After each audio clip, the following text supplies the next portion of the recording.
The day my son called to tell me his wife was pregnant with their second child, I made my famous beef stew. I don't know why I remember that detail so clearly. Maybe because I was stirring that pot when everything I thought I knew about my family started to come apart. My name is not important. What matters is that I'm 67 years old. I spent 31 years as a high school history teacher in Columbus, Ohio, and I have one son, my boy Ethan, who I raised alongside my wife Patricia until she passed from ovarian cancer 6 years ago.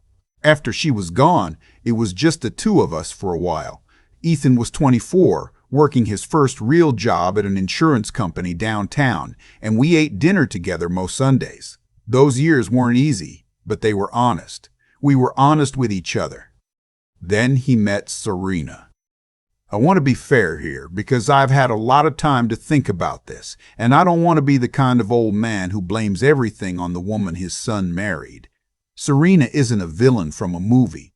She's a real person who made real choices, and so did Ethan, and so did I. But I'm getting ahead of myself.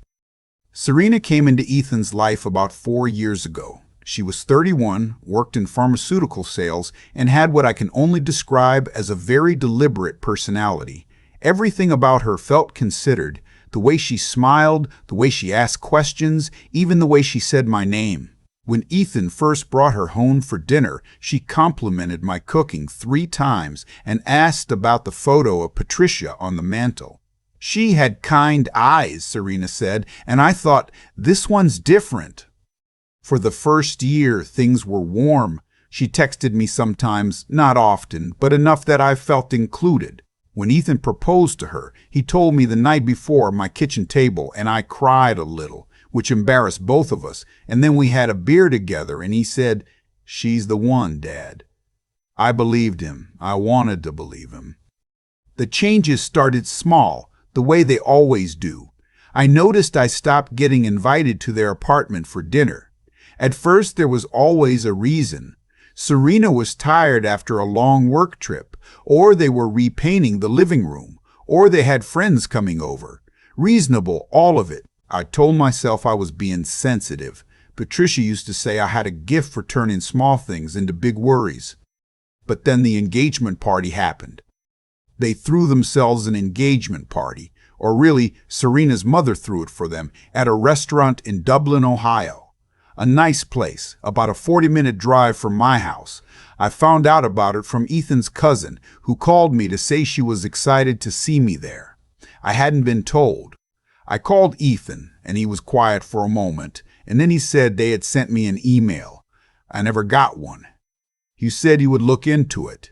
I never heard back about it. I did not go to the party because I did not know the exact details, and I didn't want to call and ask again and seem needy. 2 weeks later, I was helping Ethan move some furniture, and I saw photos from the party on the refrigerator. About 40 people. His college friends, Serena's whole family, several of her co-workers.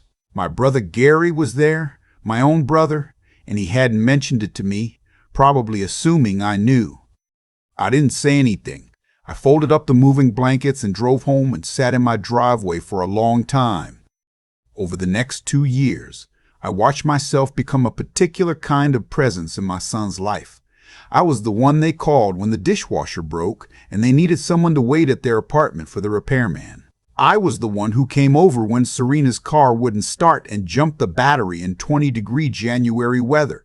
When they bought their house in Westerville, a 4-bedroom colonial that stretched their budget, I lent them $11,000 for the down payment. Ethan said he'd pay it back within a year. I told him not to worry about it because he's my son, and I meant it. When their first child was born, a boy they named Connor, I was in the waiting room, not in the delivery room, not even in the hallway near the delivery room. The waiting room was Serena's parents and her older sister and her sister's husband. I held Connor for maybe 8 minutes before Serena said he needed to eat, and I went back to the waiting room. Her mother stayed in the room. I drove home that night and called my friend Roy. We've been friends since 1987, taught at the same school, and I told him I thought something was wrong. He said I was overthinking it. New mothers are protective. Give it time. I gave it time. Connor turned 1. I was invited to the birthday party, which I was grateful for, and I bought him a wooden train set and a savings bond. He was a beautiful baby, dark-haired like Ethan was. Serena took a photo of me holding him, and it's still the screensaver on my phone. But after Connor's birthday, something shifted again. Ethan started calling less. Our Sunday phone calls, we'd had them every week since Patricia died, started getting shorter, and then they started getting missed, and then they basically stopped. When I texted to ask if everything was okay, he'd say he was just busy. Work was demanding. Connor wasn't sleeping well. I understood. I backed off. The thing about backing off when you're in your 60s and you've already lost your wife is that sometimes you back off too far and suddenly you're standing at the edge of something you don't recognize. 6 months ago, I called Ethan on a Tuesday afternoon. A regular call, nothing special, just checking in, and he sounded distracted. I asked how things were going, and he said, fine, and I asked about Connor, and he said, great. And then there was a pause, and I heard Serena's voice in the background, low and quick, and then Ethan said, "Hey, Dad, I actually have to tell you something. We're renewing our vows." I didn't know they had any vows that needed renewing. They'd only been married 3 years, but I said that's wonderful and asked when. He said it already happened, last weekend. Small ceremony, just immediate family. I sat down. I was standing in my kitchen, and I sat down at the table. "I wasn't told," I said. "It was really small, Dad." "Ethan, I'm your father." Another pause, then Serena's voice again, closer now, and Ethan said, "And I am not going to forget this as long as I live. Serena says it was meant to be intimate. You understand." I said I understood. I said I had to go. I hung up and I sat at that kitchen table and I looked at the window above the sink where Patricia used to hang a little herb planter, basil and rosemary, and the hook was still there, though the planter had been gone for 6 years. And I thought about how some absences you stop noticing and some you never do. I didn't sleep that night. The next morning I called my accountant. I had been sending Ethan and Serena $800 every month for the past 2.5 years. It had started as help with Connor's daycare. $1,200 a month is real money in Columbus, and I'd offered to cover part of it, and somehow over time it had quietly become a standing transfer. $800 first of every month into their joint account. I had also been paying for their Netflix, their Hulu, and their family cell phone plan. Ethan and Serena's mother, actually, who had been added to the plan about a year ago without much discussion. All told, I was putting in close to $14,000 a year. My accountant, a careful woman named Donna who has kept my finances in order since I retired, said simply, "Ed, you can stop any of this whenever you want. You know that, right?" I did know it. I just hadn't let myself think about it that way before. I spent 2 weeks thinking. I took long walks. I went to church for the first time in a while. Patricia had kept us both going, and after she died, the habit faded. But I found myself sitting in the back pew of our old parish on a Wednesday morning when it was empty, just sitting. I thought about what I was teaching my son by continuing to give without being treated like a person who mattered. I thought about the engagement party, the vow renewal, the 8 minutes I'd held Connor after he was born, while Serena's mother stayed in the room. I thought about the fact that Ethan was 31 years old and had never once pushed back on any of it. On a Friday morning, I logged into my bank and I canceled the monthly transfer. I called my cell phone carrier and had Ethan and Serena's lines moved to their own account. I canceled the streaming services and set up my own. It took about 45 minutes total. My hands were steady the whole time. I didn't call Ethan. I decided to let things land where they landed. They landed on a Saturday, 3 days later.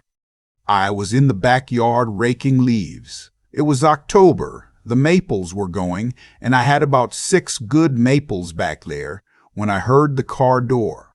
I looked up, and Serena was walking across my lawn, not with Ethan, alone. She was in a cream-colored sweater and her face was pulled tight in a way I hadn't seen before. "Ed," she said. She never called me Dad. Always Ed. "Serena," I said. I kept the rake in my hands. She said there must have been some kind of banking error because the transfer hadn't come through this month. I told her there was no error. She looked at me for a moment, and I could see her recalibrating, shifting approach. "Look, I know things have been a little distant lately," she said. "But you have to understand that raising a toddler is exhausting, and Ethan has a lot of pressure at work, and we can't just—" "You renewed your vows last weekend," I said, "and you didn't tell me." She looked away, looked back. It was small. "So was my wife's funeral," I said, "and I made sure my son was there." She didn't answer that. "The phone plan is being transferred to your name as well," I said, "and the streaming accounts are canceled. I should have done this a long time ago, and I want to be clear that this isn't an error, and it isn't a mistake. I made a decision." Serena's composure held for another few seconds, and then it didn't. She told me I was being cruel. She told me that Connor needed stability, and I was disrupting their lives over something petty. She used the word petty. And then she said something that I think she probably wishes she could take back. She said that Ethan had only kept inviting me to things out of obligation, and that it was exhausting for both of them. And maybe this was exhausting for both of them. And maybe this was actually better for everyone. I nodded slowly. "Thank you for saying that clearly," I said. "I appreciate knowing where I stand." She drove away. I went back to raking my leaves. I did not hear from Ethan that day, or the next. On the third day he called and I answered, and he started by saying he'd heard about my conversation with Serena. I said yes. He said she was upset. I said I imagined so. He said that he wished I had talked to him first before making financial decisions, and something in me, something that had been patient and quiet and backing off for years, finally stopped. I said, "Ethan, I have been waiting for you to talk to me first for a very long time." He was quiet. I said, "I didn't find out about your engagement party until your cousin called me.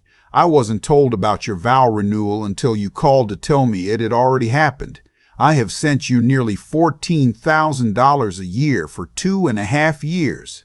I held my grandson for 8 minutes after he was born. And when I finally stop and ask to be treated like your father, Serena drives to my house alone to talk about a banking error." More quiet. "I'm not ending my relationship with you," I said. "I'm not going anywhere. But I'm done funding a version of this family where I don't exist until the bill is due." Ethan said very quietly, "Dad, she told me you threatened her." I asked him what she said I threatened. He couldn't exactly say. "She came to my house alone," I said. "She told me that you only include me out of obligation. I think you should ask her about that conversation." We stayed on the phone for a long time after that, longer than we'd talked in months. He cried at one point, which he gets from me, and I didn't pretend I didn't hear it. He said he didn't know things had gotten to where they were. I told him that was something he needed to sit with. We didn't solve anything that day. I want to be honest about that. This isn't a story that wrapped up neatly in one phone call. Real life doesn't do that. What happened over the following weeks was slower. Ethan started calling more regularly. He came over one Sunday and we watched a football game, just the two of us, the way we used to. He didn't bring up the money. I didn't bring up the money. We just sat there with the game on, and I made chili, and at some point he looked around the living room like he was seeing it for the first time in years. He asked about the herb hook above the sink. I told him it was his mother's. He said he remembered. My neighbor Paul, who's 70 and semi-retired and knows more about what happens on our street than anyone, told me he'd seen Serena sitting in her car outside my house one evening, about 2 weeks after our conversation. Just sitting. Paul said she was there for maybe 20 minutes and then drove away. I don't know what that means. I don't need to know. What I do know is that Connor came to see me last month. Ethan brought him over on a Saturday morning, and we spent 3 hours in the backyard. Connor is 2.5 now, and he has a way of walking that is exactly like Ethan walked at that age. slightly too fast for his own feet, always just on the edge of tipping forward. We raked leaves together, or rather I raked, and Connor undid everything I did, and I didn't mind one bit. Ethan sat on the back steps and watched us, and at some point he said, "I'm sorry, Dad," just like that, without setup, without explanation. I think he meant it about more than one thing. I said, "I know, son," and I meant more than one thing, too. I'm not telling you this so you'll feel sorry for me. I had 31 years with a woman I loved, a son I raised, a career that mattered, and a house with 6 maple trees. I've got more behind me that I'm proud of than most people get in a lifetime. But I want to be direct with you, because I think some of you are living some version of what I lived, the slow erosion of being sidelined by the people you love the most. The way it happens in steps so small you almost don't notice until you're standing in your kitchen looking at an empty hook on the wall. You are allowed to stop. You are allowed to say, quietly and without drama, that this particular arrangement no longer works for you. You don't have to threaten anyone. You don't have to make a speech. You just have to decide that your presence in your own family is not a courtesy extended by someone else. It is something you are owed and something worth protecting. I'm 67 years old. I still take long walks. I still make beef stew on cold nights. And I have my son back. Not perfectly, not without some things still to work through, but I have him. That matters more than the $14,000 ever could. You have more power than you think. Use it before you need it. There's a hook above my kitchen sink where Patricia used to hang her herb planter. Basil and rosemary. 6 years since she's been gone, and I never took the hook down. I don't think I ever will. I used to walk past it every morning without really seeing it. That's what happens when grief gets old. It stops announcing itself and just becomes part of the furniture. But the morning after I canceled that bank transfer, I stood at the sink and looked at that hook for a long time. And I thought, some things you hold on to, not because they're useful, but because they remind you of what real felt like. What happened with Ethan and Serena didn't break me. I want to say that plainly. But it did teach me something I should have understood sooner, that generosity without self-respect isn't love. It's just a transaction that only one side agreed to. I spent 2.5 years sending money, covering bills, waiting in hospital waiting rooms, jumping car batteries in January. I did all of it willingly, because that's what you do for family. But somewhere in that stretch of years, I stopped asking myself a simple question. Is this family treating me like I belong to it? And the honest answer, if I'd been brave enough to ask, was no. Not really. Not in the ways that counted. That's the part I had to reckon with. Not Serena's behavior, but my own. I'd been telling myself that patience was virtue, that backing off was kindness, that not making a fuss was the dignified thing to do. But there's a difference between dignity and disappearance.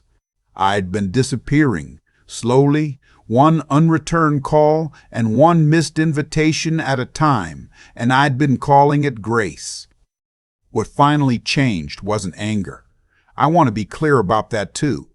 When I sat at that kitchen table after Ethan told me the vow renewal had already happened, I wasn't furious. I was just done. There's a kind of clarity that comes when you finally stop pretending something is fine. It's almost quiet. The hard part, the part that required something I didn't know I still had, was acting on that clarity without burning everything down. It would have been easy to call Ethan and say things I couldn't take back. It would have been easy to let Serena's visit turn into a confrontation. Instead, I stood in my backyard with a rake and said what was true and let her drive away. That took more out of me than any argument would have. What I got back was my son. Not perfectly. We're still working through things, and I don't pretend Sunday afternoons fix years of drift. But Ethan, sitting on my back steps watching Connor chase leaves through the yard, that's real. That cost something to get to, and it was worth every penny of the cost. I'm 67 years old. I know now that how you treat someone who has nothing left to give you is the fullest measure of who you are. Serena knew I loved my son. She knew I'd keep giving because that love was real, and she used it. That's on her. But staying in a situation where I was treated as an afterthought, a useful one, but an afterthought, that was on me. Understanding that difference is the thing that finally set me straight. You don't have to be cruel to reclaim yourself. You don't have to explain yourself to anyone who has already decided you don't matter. You just have to be honest about what you're willing to accept, and then be willing to accept the consequences of finally saying no. The maple trees are bare now. Connor helped me rake after a fashion. And the hook above my sink is still there. Some things you keep because they remind you that what was real,